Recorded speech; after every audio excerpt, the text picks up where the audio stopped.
قرآن مجید میں اللہ رب العالمین نے ارشاد فرمایا وذکرہم بایام اللہ، کہ ایسے دن جن میں اللہ تعالیٰ نے کسی قوم یا فرد پر کوئی انعام کیا ہو یا اس پر کوئی ابتلاء اور آزمائش آئی ہو، ان کو بھولنا نہیں چاہیے، ان کا ذکر کرنا چاہیے۔ یہ خاص ہے ذکرہم بایام اللہ، ان کو اللہ کے دن کہا کہ وہ کوئی خاص موقع ہوتا ہے جب اللہ تعالیٰ انعام کرتا ہے یا کوئی امتحان جو اس میں لوگ مبتلا ہوتے ہیں، تو ایسے واقعات کو اگر افراد اور اقوام بھول جائیں تو یہ ایسے ہی ہے جیسے انسان کی میموری ختم ہو جائے، حافظہ جاتا رہے، نسیان کا شکار، اسے پتہ ہی نہیں کہاں سے چلا تھا، کہاں جانا تھا۔ تو جب قومیں بھی ایسی چیزوں کو بھلا دیتی ہیں یا کھیل تماشے میں ان کو بسر کر دیتی ہیں تو یہ ان کی ہلاکت اور بربادی کے سامان ہوتے ہیں۔ وہ دن جس دن پاکستان بنا تھا وہ بھی ہمارے لیے شد پریشان خواب من از کثرت تعبیر، ایسے دانشور اور مفکر اٹھ کھڑے ہوئے جنہوں نے یہ بات بھی جو ہے نا الجھا دی کہ پاکستان کیوں بنا تھا۔ اس سوال کا جواب ہی نہیں لوگوں کو ملتا، اس لیے کئی لوگ پریشان ہیں بیچارے کہ یار کیوں بنایا تھا یہ پاکستان۔ حالانکہ یقین جانیں لوگوں کا کیا ارادہ تھا یا کیا نیت تھی، مجھے اس سے بحث نہیں۔ میں آپ حضرات کی خدمت میں عرض کرتا ہوں کہ جو مسلم علاقے آزاد نہیں نا، آزادی نہیں حاصل کرتے، نہ ان کی توحید ہے، نہ وہ اللہ کے رسول پر ایمان میں کامل ہیں، نہ کتاب اللہ ان کے پاس ہے، تھوڑا نقصان نہیں، غلامی۔ آزادی جو ہے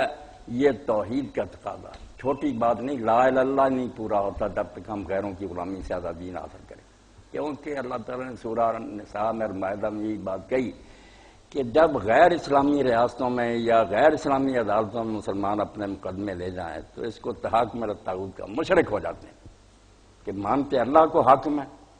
فیصلے غیروں سے کرا رہے ہیں، چھوٹا جرم نہیں۔ اور یہ جو آیت آتی نا کہ اللہ ہر جرم بخش دے گا، شرک نہیں بخشے گا، یہ اسی سیاق میں آتی ہے۔ آپ پڑھ لیں وہاں دوسرے شرک کی بات نہیں، قبریں پوجنے کی یا بتوں کی،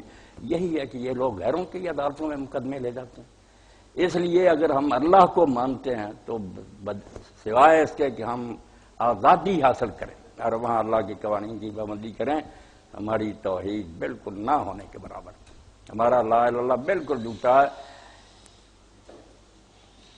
لغت غریب جب تک تیرا دل نہ دے گا، جب ہم اللہ کے قانون پر عمل نہیں کر سکتے تو کیا اللہ کو حاکم مانتے؟ اور اللہ کے رسول علیہ السلام کو جب ہم مانتے ہیں تو اللہ نے قرآن مجید میں کہا کہ رسول اس لیے نہیں آتے کہ ان کا میلاد منایا جائے، ان کی نعتیں پڑھی جائیں، اس سے ان کا حق نہیں ادا ہوتا۔ ما ارسلنا من رسول اللہ علیہ وسلم، رسول جب آتا ہے تو وہ مطاع مطلق بن کر آتا ہے کہ اس کی اطاعت ہر معاملہ میں کرنی۔ جب ہم محمد رسول اللہ کہتے ہیں کہ اب ہمارے لیے ایک ہی شخصیت ہے جس کی ہم اطاعت کریں گے، فرمانبرداری کریں گے۔ اب رسول اللہ جو دین دے گا اگر وہ الماریاں بند رہے اور ملک میں اس کے خلاف نظام چلتا رہے تو رسول کی رسالت پر ایمان کہاں گیا ہے؟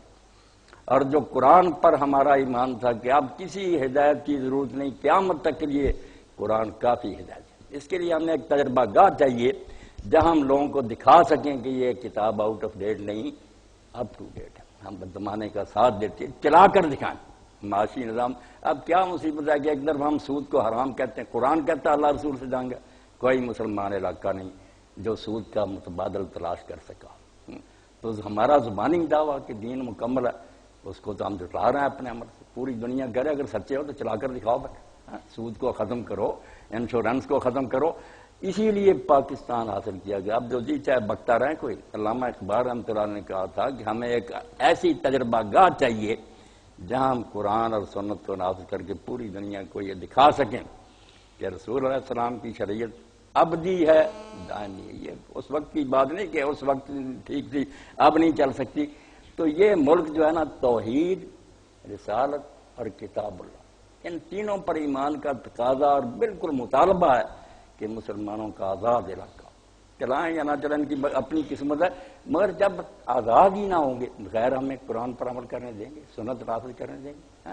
اس لیے آزادی جو ہے مسلمانوں کے لیے بالکل یہ دینی تقاضا، اس کے بغیر کوئی ہماری زندگی نہیں۔ اور اسی لیے آپ قرآن مجید میں دیکھتے ہیں کہ جو غیر مسلم ریاستوں میں مسلمان رہتے ہیں نا، پیدا ہو گئے وہ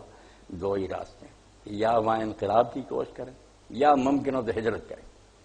اللہ تعالیٰ نے سورہ النساء میں ان صحابہ کا ذکر کیا جو مکے میں ٹھہرے ہوئے، کام جگہ نہیں، اللہ کا گھر ہے، ہجرت نہیں کی۔ اللہ کہتا ہے جب فرشتوں نے ان کی جانیں قبض کی تو پوچھا فیما کنتم، یہ کیسا ایمان تھا کہ ایمان کسی کتاب پر رکھتے تھے، رہ ایسے ملک میں رہے تھے جہاں وہ قرآن نافذ نہیں تھے۔ انہوں نے کہا کننا مستضعفین فی الارض، ہم تو زمین میں بے بس تھے۔ انہوں نے کہا لم تکن ارض اللہ واسعۃ فہاجروا فیہا، اللہ کی زمین تنگ پڑ گئی تھی، کیوں ہجرت نہیں کی؟ مارا ان کو مکہ میں رہنے والوں۔ اس لیے یہ بے غیرتی اور بے حمیتی کہ غلامی کی زندگی مسلمان بسر کرے، یہ کفر اور شرک سے کم نہیں ہے۔ اس لیے مسلمان مجبور تھے اپنے دین و ایمان کی روشنی میں کہ وہ آزاد علاقہ لیں۔ دوسری بات جو ذہن میں رکھنی کہ وہی کہ مسلم اسٹیٹ جو ہے نا، ان کا درجہ دارالاسلام جو ہے مسلم ٹیریٹری مسجد کا، حکمران نامراد کیا کر رہا ہے اس کو دیکھتے ہوئے نا ہم اس شاخ کو کاٹ دیں جس پر ہم بیٹھے ہوئے حماقت ہے، کہتے ہیں کہ اس ملک کو برباد کر دو۔ کتنے ہیں جو کہتے ہیں لکیر ختم کر دو، ہندوستان سے مل دو، بالکل یہ بیوقوف ہیں یا دین کے دشمن۔ مسلم علاقے کی حفاظت بالکل اسی طرح مطلوب ہے جس طرح مسجد کی۔ مسجد کوئی آدمی قبضہ کرنا چاہے ہم مار مٹیں گے، یہ مسجدیں ہیں سارے مسلمان علاقے۔ اور اسی لیے دین میں یہ حکم ہے کہ جب ہجوم العدوب ہو جائے کہ کافر حملہ آور ہو جائے مسلمان ریاست پر، تو ہر مرد عورت پر فرض ہو جاتا، فرض ہے، کسی سے اجازت لینے کی ضرورت نہیں کہ وہ قبضہ جو ہے اس کو ختم کریں۔ اور اگر وہ نہیں کر سکے ساتھ والے مسلمان، اور آخر مشرق مغرب تک ایک چپا زمین بھی کافروں کی قبضہ میں مسلمانوں کا جینا حرام ہے۔ ان پر فرض ہے کہ اس مسلم علاقے کو کہہ رہا ہوں، اگر نیا علاقہ تم فتح نہیں کر سکے تو پہلے کیوں دے رہے؟ اور آپ اس کے بارے میں دیکھیں دین اتنا غیرت مند ہے کہ وہ بڑے نقصان برداشت کرنے کی تلقین کر رہا، مگر مسلم ریاست کو نقصان پہنچانے کی اجازت نہیں ہے۔ بنو عباس کا زمانہ تب کوئی وہ صحیح اسلامی حکومت نہیں تھی، جیسے محمد کے عالم میں حاجن بہت تو دیر ہوئی ختم ہوگی، ملوکیت جی نا، مگر پھر بھی مسلمانوں کا روب داب تھا حکومت۔ اب اس وقت ائمہ اہل بیت میں سے امام علی رضا علیہ السلام تھے، کتنے اونچے آدمی، نام یا رضا ہے کہ اللہ کا پسندیدہ آدمی۔ اور بڑے بڑے علماء جو ہیں، امام ابن حجر جیسے تہذیب میں لکھتے ہیں کہ جب آپ نیشا پور میں پہنچے ہیں تو امام ابن خزیمہ اور بڑے بڑے محدث کلمے لے کر حاضر ہوئے تھے اور ہزاروں کا مجمع تھا، اور انہوں نے درخواست کی کہ امام آپ سے ہم حدیث وہ سننا چاہتے ہیں جو آپ نے اپنے آبا و اجداد کی سند سے بیان کرنی، اور راوی نہ ہو، آپ نے اپنے باپ سے سنا، اس نے اپنے باپ سے رسول اللہ تک پہنچا، اور مجمع رو رہا تھا اور امام بیان کر رہے تھے۔ تو امام سے جب پوچھا کہ اگر ان علاقوں پر غیر مسلم حملہ کر لیں، حکومت تو جیسی آپ جانتے ہیں یہ خود ظالم ہے، کافروں سے بھی بڑے ظلم یہ مسلمان حاکم کر رہے ہیں، جن کی مدد کریں۔ تو امام نے فرمایا ان کی خاطر نہیں جنگ کرنی، نہ جہاد کرنا، مسلم علاقہ جو ہے نا بیضات الاسلام اس کی حفاظت کے لیے مر مٹنا ہے، کیونکہ فإن فی دروس الاسلام دروس دین محمد، کیونکہ ظاہری کلمہ مٹ جائے گا تو پھر اصلی دین کہاں سے ملے گا؟ سرے سے غیر مسلم مسلط ہو جائیں گے، اسلام کہاں سے ڈھونڈو گے پھر؟ اس لیے مسلم علاقوں کو بچانے کے لیے حکمرانوں پر لعنت بھیجو، مسلمان علاقے کی حفاظت کرو۔ اب امام ابو حنیفہ رحمۃ اللہ علیہ کے شاگرد ہیں امام محمد ابن حسن الشیبانی، کتاب السیر لکھی انٹرنیشنل لا، وہاں بحث آئی کہ اگر کسی علاقے میں خارجی حکومت کرتے ہیں، جیسے اب بھی مسقط عمان میں یہ جو ہے قاضی اور حکمران یہ سارے آبادی ہیں، خارجی، تین ہی فرقے ہیں مسلمانوں، باقی تو افسانے ہیں، شیعہ ہیں، اہل سنت ہیں، اور یہ خارجی ہیں۔ ان میں سے نرم ترین طبقہ جو معتدل ہے یہ آبادی ہے، صلح سے رہتے ہیں، پہلے جیسے نہیں۔ تو سوال پیدا ہوا کہ اگر کسی علاقے میں خارجی حکمران ہو اور دوسرے مسلمان بھی رہتے ہیں، کفار حملہ کر دیں تو آیا ان حکمرانوں کا ساتھ دینا چاہیے؟ امام نے فرمایا یار خارجیوں کو دیکھ رہے ہو، پکے کافر آ جائیں گے محمد رسول اللہ کے منکر پہ ٹھیک رہو گے؟ ان کو روکو اور خارجی ریاست کی حفاظت کرو، کم از کم اسلام کا نام تو لیتے رہو۔ اس لیے ایک تو آزادی کے بارے میں یہ تصور پھیلانے کی ضرورت ہے کہ یہ لا الہ الا اللہ محمد رسول اللہ اور قرآن پر ایمان ان کا تقاضا ہے، یہ کوئی سیاسی معاشی کہ سیٹیں نہیں، میری ایسی بات نہیں۔ مسلمان اگر اپنے دین کو سمجھیں تو اس کے بغیر وہ صحیح مسلمان رہ ہی نہیں سکتے اگر ان کے آزاد علاقے ہیں۔ اور دوسری بات یہ کہ ایسے علاقے جان کو نقصان پہنچانا انتہا درجے کا جرم۔ اب یقین جانیں جو ہندوستان کی فوج میں مسلمان شامل اور ہم پر حملے کرتے ہیں، میں کیا زبان سے کہوں، وہ بالکل مرتد ہے۔ ان کو چاہیے فوج کی ملازمت نہ کرے، وہ مسلمان ہے کہ اسلامی حکومت پر حملہ کر رہے ہیں چند ٹکوں کی خاطر۔ جس ملک کی حفاظت کے لیے مر مٹنا چاہیے کہ وہ اسلام کے لیے ہے، اس کے خلاف جنگوں میں حصے لیتے ہیں، غیر مسلموں کی حمایت میں۔ تو یہ اتنے بڑے جرائم ہیں جو لوگ بے وقوفی سے کر رہے ہیں، سمجھتے ہیں کہ ہم روزی کما رہے ہیں، روزی نہیں، دین کی جڑیں کاٹ رہے ہیں۔ جو علاقے اسلام کے ہیں ان کو برباد کرنا چاہتے ہیں۔ اور آخر میں یہ آپ سن لیں کہ یہ جھنڈا جو ہے نا جس کو سلامی دی جاتی ہے جو مسلم لیگ نے تجدید کیا، پتہ نہیں انہوں نے کس نیت سے تجدید کیا، میں آپ کے سامنے رکھوں گا کہ ان میں 3-4 باتیں ایسی ہیں جو اللہ نے الہام کی۔ ایک تو یہ آپ دیکھتے ہیں کہ اس پر ایک حصہ سفید ہے۔ اب سفید جھنڈا جو ہے امن کی علامت ہے۔ سفید جھنڈا جب کھڑا کر دیا جائے جنگ کے میدان میں، مطلب صلح، جنگ ختم کرو، تو یہ سفید حصہ جو ہے یہ غیر مسلم مائنارٹی جو ہیں اقلیتیں، ان کے لیے امن کا پیغام ہے کہ اسلامی حکومت جو ہوگی وہاں کسی غیر مسلم کو تکلیف نہیں دی جائے گی، ان کے لیے امن ہے۔ اور یہ امن بھی اتنا بڑا ہے کہ اسلام نے، آپ جانتے ہیں ان کے لیے نام ہی ذمی ان کا تجویز کیا، ذمی گارنٹی لوگ، اللہ رسول کا ذمہ ہے۔ حضور نے فرمایا یہ حکمران نے ذمہ نہیں دیا، اللہ رسول کا ذمہ، تم نے وعدہ کیا کہ اس ملک میں رہو، اللہ رسول ضامن ہے ہم تمہاری بارگاہ کو نقصان نہیں پہنچائے۔ اب صحیح حدیث پاک میں جو آتا ہے کہ 3 گروہ ہیں جن کے خلاف اللہ تعالیٰ خود قیامت کے دن مدعی بنے گا، آپ ہی فیصلہ کرنے والا، خود ہی مستغیث ہے اپنی عدالت میں کہ تم نے ظلم کیا۔ ان میں سے ایک گروہ ہے کہ جن کو اللہ رسول کا عہد دیا تم نے کہ ہمارے ملک میں رہو، اللہ رسول کے نام پر ہم ضمانت دیتے ہیں، بعد میں نے دکھ لیے، مسلمان کو دے لیتے تو کوئی بات نہیں، تم نے معاہد اور ذمہ کو دکھ لیا، ایک گروہ ہی۔ تو اس لیے سفید جھنڈا جو ہے حصہ، یہ جتنے یہاں غیر مسلم ہندو ہے عیسائی، ان کے لیے ہماری طرف سے امن کی ضمانت ہے۔ اس کو اگر کوئی شخص نقصان پہنچاتا، بہت بڑا ظالم ہے، وہ اللہ رسول کے عہد کو بٹا لگاتا، خدا رسول کا ذمہ جو اس کو توڑتا۔ اور دوسری بات یہ آپ دیکھتے ہیں پھر ایک حصہ سبز، اب سرسبزی جو ہے خوشحالی کی علامت ہے کہ ہر جگہ ہریالی ہو جائے، سبزہ ہوگا ہے، خوشحالی کی علامت ہے۔ اس لیے کہا یہ ملک جو ہے نا یہ خوشحال ملک، خوشحال لوگوں کا ملک ہوگا۔ حال کیا؟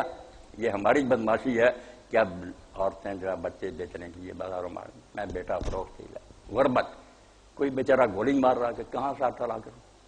کہیں ماں جو ہے وہ ریل کے نیچے لیٹ رہی۔ یہ تو ہماری اپنی خباثت ہے نا۔ جھنڈے نے جو اعلان کیا تھا کہ یہ ملک جو ہے اس میں خوشحالی ہو، ہر شخص جو ہے نا اس کو ہر لحاظ سے اطمینان اور سکون ملے گا، مکان، علاج، تعلیم، روٹی پانی، کوئی۔ اسی لیے اللہ کے رسول اللہ علیہ السلام کہتے تھے جو مرے اور وہ کچھ چھوڑ جائے وہ وارث لیں گے، اور اگر وہ مرے اور کوئی نہ چھوڑ جائے اور اس کے اوپر قرضہ ہو تو حکومت اسلامی ذمہ دار ہے، ہم دیں گے بیت المال سے اس کا قرضہ۔ اس لیے اب دوست پوچھتے ہیں کہ انشورنس، میں کہتا ہوں یار اس دور میں تو انشورنس کے بغیر چارہ نہیں، مگر مسلم حکومت میں کوئی سوچ سکتا ہے انشورنس کا؟ وہاں تو پورا ملک انشورڈ ہوتا، پریمیم ادا کرنے کی ضرورت ہی نہیں، جس کے پلے ہے وہ بیت المال کو دے، جن کے پلے نہیں بولیں حکومت ان کو گھر بیٹھے وظیفے دے گی، پیدا ہوتے ہی بچے کو وظیفہ لگ جائے گا، وہاں لوگوں کو انشورنس کی سوچنے کی کیا ضرورت؟ خوشحالی۔ اور پھر آپ دیکھتے ہیں کہ اس پر ہم نے بنایا ہے چاند اور تارا۔ اب چاند کیا قرآن، تارا کیا قرآن کے طرف من نجم ہم یہتدون، بھائی تارا آسمان پر ہے اور یہ ہے ہدایت کا نشان۔ جنگلوں میں، صحراؤں میں، سمندروں میں اس زمانے میں ستارے سے رہنمائی دیتے تھے، جہاز رانے سے دیکھتے تھے کدھر ہم نے جانا۔ اللہ کہتا من نجم ہم یہتدون، ستارے کے ذریعے راستے ملتے ہیں، اور ستارہ آسمان پر، اس لیے اعلان تھا کہ ہم آسمان سے رہنمائی لیں گے، وہی ہماری رہنما ہوئی، ہم اپنی عقل و خیال سے کچھ نہیں کریں گے۔ عقل خود میں غافل از بہبود گار، عقل بے شک کئی سو آدمی پارلیمنٹ جمع کر دیں، خود بھی ہیں سارے،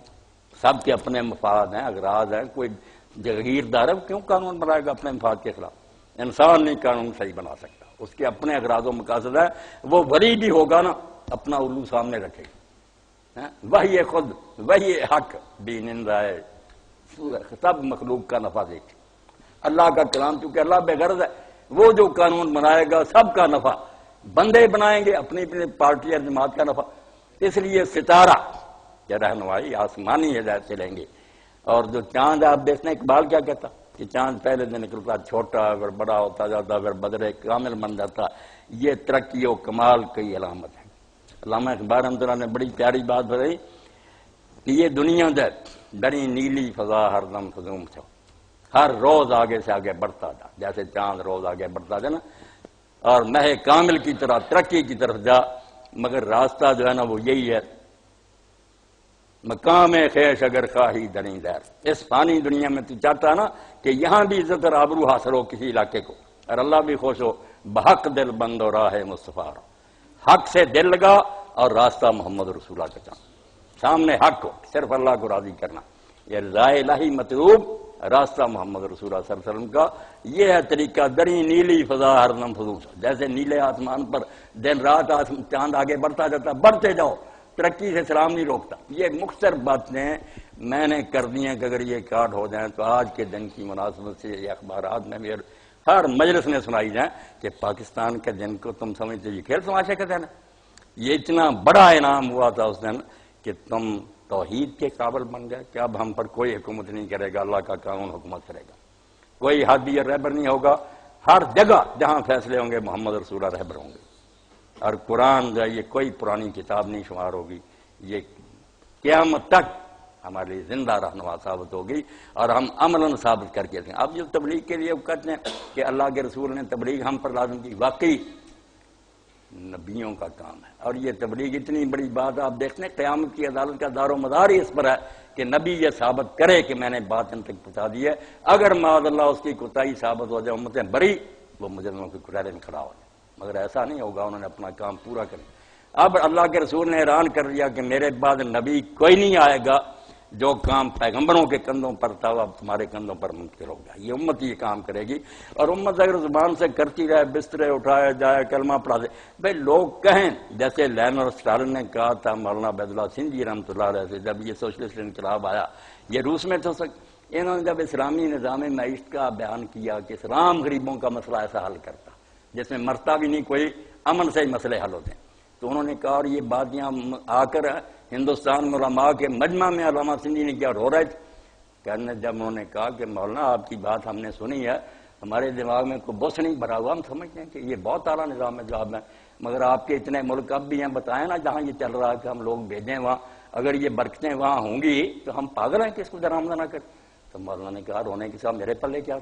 اس لیے پاکستان اور دوسرے مسلمان ملک ہیں، ان کی دوہری ذمہ داری ہے کہ صرف خود نیک نہ بنے، پوری دنیا کو دکھائیں کہ اسلام جو اس میں یہ برکتیں ہیں، اس کا یہ نظام دیکھ لو، پھر یدخلون فی دین اللہ افواجا، لوگ فوج در فوج اسلام میں آئیں گے۔ اب کیا ہے وہ کہتے ہیں باتیں تو آپ کی بڑی اچھی ہیں، میں آنکھوں سے اندھا اور سرما بیچتا پھروں کہ اس سے آنکھیں درست ہوئیں، ہر کوئی کہے گا مولانا آپ کی حالت ہی بتا رہی کہ آپ جھوٹ بول رہے ہیں، اگر ایسا آپ کے پاس سرما تو آپ کی آنکھیں کون سی؟ مسلمان اگر باتیں کریں کہ ہمارے پاس بڑا اعلیٰ نظام ہے، مگر کسی علاقے میں یہ تجربہ کر کے نہ دکھائیں، ان کی تبلیغ جو ہے نا بالکل بیکار ہے، ایسی تبلیغ جو زبان کی ہے نا وہ کوئی اثر نہیں رکھتی۔ یہ چند باتیں میں نے عام موضوع ذرات کی خدمت میں عرض کر دی اس دن کی مناسبت سے، کیونکہ میں بھی اس وقت ان لوگوں میں ستا جسلا اٹھائے، بازاروں میں ہم گھومتے تھے اور کہتے تھے پاکستان میں ہوگا کیا، لا الہ الا اللہ، اگر ان لوگوں نے نہیں وہ انہیں دیا تو یہ ان کا قصور ہے۔ پاکستان کی برائی سوچنا اور اس کے بارے میں کوئی برا خیال لانا، یہ یقین جانے ایسا ہی ہے جیسے مسجد میں بدماشی کرنا، اس ملک کو نہ برباد کریں آپ، یہ اللہ کے دین کے لیے ہے، آپ کوشش کریں جیسے یہ محفل ہے، اسی طرح جہاں جہاں موقع ملتا ہے آپ لوگوں کو اس طرح متوجہ کریں، یار یہ ملک لیا کس لیے تھا، کچھ اس کے لیے محنت کریں، اس کو سمجھیں اور دوسروں تک اس خیال کو منتقل کریں، جو ہمارے بس میں وہی کرنا، اللہ استطاعت کے مطابق ہی پوچھے گا، جو بس میں نہیں اللہ سے متعلق معاملہ، تو اللہ توفیق دے۔ میری دعا ہے کہ اللہ اس ملک کو مستحکم کرے، باقی مسلمان علاقے جو ہے وہاں بھی اللہ تعالیٰ فتنوں کو ختم کرے، اور مسلمانوں کو توفیق دے کہ یہ پوری دنیا کے سامنے مظاہرہ کر سکیں کہ یہ گلے تازہ ہے، اس کی خوشبو ختم نہیں ہوگی، اسلام ہمیشہ کے لیے سرسبز و شاداب ہے۔ وآخر دعوانا الحمدللہ رب العالمین۔ آپ یہاں سے آج نا میری یہ منت جو مان کر جائیں کہ پاکستان کے خلاف جو زبان کھولے نا اس بچے بچی کو سنائیں کہ بیٹا تو ان روحوں کو کیوں تنگ کر رہا جن کے بارے میں ہم جانتے ہیں کہ گاڑیاں آتی تھیں لاشوں سے بھری ہوتی، میں اپنی آنکھوں سے دیکھ رہا، عورتیں آتی تھیں پستان کٹے ہوئے ہوتے، ننگی نوجوان بچیوں کے جلوس ان سکھوں نے نکالے بالکل بے پردہ کر کے سنگینوں کے سائے میں، اب ان کے استقبال کرتے پھر پیٹ چاک کر کے بچہ نکال کر نیزے پر ٹانگ پر اوپر پاکستان لکھ دیتے تھے کہ یہ پاکستان کا تحفہ دے رہا ہے، ان حرامیوں سے محبت کرتے تھے، اور اب بھی کئی بچیاں وہاں ہی ہیں جن کو ہم واپس نہیں دے سکتے، اس لیے اتنی جو قربانیوں سے ملک ملا کم بخت ہو، تم آرام سے کہہ دیتے ہو کہ اس لکیر کی کیا ضرورت۔ قادیانی لڑکی سے نکاح کا جو طریقہ کار ہے اس پہ ذرا وضاحت فرمائیں، اور بعد میں اس پہ حدود و قیود جو ہیں اس پہ بھی ذرا روشنی ڈالیں۔ کس کے ساتھ؟ قادیانی لڑکی کے ساتھ؟ نہیں، قادیانی لڑکی سے نکاح نہیں ہوگا۔ آپ عیسائی لڑکی سے یا یہودیہ سے کر سکتے ہیں، بیسک وہ اپنے مذہب پر رہے، بعد میں آپ کی تبلیغ سے مسلمان ہو جائے نہ بھی ہو جائے تو اہل کتاب سے۔ یہ اہل کتاب نہیں نا، یہ تو مرتد ہے، اسلام سے پھر گئے، اور اسلام سے بھی کھلے پھر جاتے، پھر بھی جی گھسے ہوئے بھی ہیں اور دین کو ذبح بھی کر رہے ہیں۔ ان نامرادوں سے نکاح نہیں ہو سکتا مسلمان۔ انہی سوالات کے ساتھ آپ سب کی تشریف آوری کا بہت شکریہ ادا کرتے ہوئے اس مجلس کو ختم کرتے ہیں۔ سب حضرات تشریف رکھیے، ریفریشمنٹ کر کے جائیے گا۔ اور سب سے آخر میں مولانا کا شکریہ ادا کرتا ہوں کہ انہوں نے جس طرح اس بڑھاپے میں اور پیرانہ سالی میں ہمیں وقت دیا اور پھر مسلسل 3 گھنٹے بولتے رہے، ہم سب کو ان کے لیے دعا گو ہونا چاہیے کہ اللہ تعالیٰ آج تو مولانا کیا میں پاکستان کے موقع پر آپ لوگوں کی صورتیں دیکھ کر یقین جانے میرا دل باغ باغ، میں کہتا ہوں نامراد جو پاکستان کا برا چاہتے ہیں نا، اللہ انہیں ہدایت دے، اس خطے کی قدر کریں، دن رات اس کے لیے دعائیں کریں۔ بس آخر میں ایک بات یہ آپ سن لیں، اب ہماری فوج کا بھی انہوں نے امیج خراب کر دیا، ورنہ جب میں نے پڑھا نا کسی زمانہ میں رسالہ ڈائجسٹ میں، ایک وقت ایسا آیا کہ مدینہ منورہ کی مسجد کی بتیاں گل کر دی، خطرہ ہو گیا کہ اسرائیل حملہ کرنے والا۔ تو ایک بزرگ نے پوچھا کسی سے کہ یار روضہ رسول کی بتیاں اور مسجد نبی کی بتیاں گلو، انہوں نے کہا اسرائیل حملہ کرنا چاہتا۔ تو اس بزرگ کا کہنا تھا کہ ان سے کہہ دو کہ بتیاں جلا دیں، جب تک اس صفحہ عرض پر پاکستان کی فوج موجود ہے نا، اسرائیل مدینہ پر حملہ نہیں کر سکتا۔ پوری مسلمان دنیا کو بیٹا پاکستان پر یہ بھروسہ تھا کہ یہ اسلام کا قلعہ ہے، ایٹم بم ہے، فوج ہے، مگر ان ظالموں نے اور ہی باتوں میں الجھا دیا، ورنہ یقین جانے پوری دنیا اسی بھروسے پر کہ اگر ہم کمزور بھی ہیں تو پاکستان کی فوج کافی ہے۔ یہ جن کا نعرہ تھا جہاد، تقوی اور ایمان، کن باتوں میں الجھا دیا، اپنے کو مار رہے ہیں، مسئلے اجاڑ رہے ہیں، بچیوں کی ہڈیاں نہیں ملی، قرآن مجید کے ورق اب تک نالوں میں پھر رہے ہیں، اور ڈھیٹ اور بے شرم ہو کر چمٹے ہوئے۔ اب کوئی بات چھپی ہے کہ ساری اسمبلیوں سے بھی قرارداد نے نہیں چھوڑ۔ تو اللہ پاکستان کی حفاظت کرے، اس ملک کے بدخواہوں کو اللہ ذلیل و رسوا کرے۔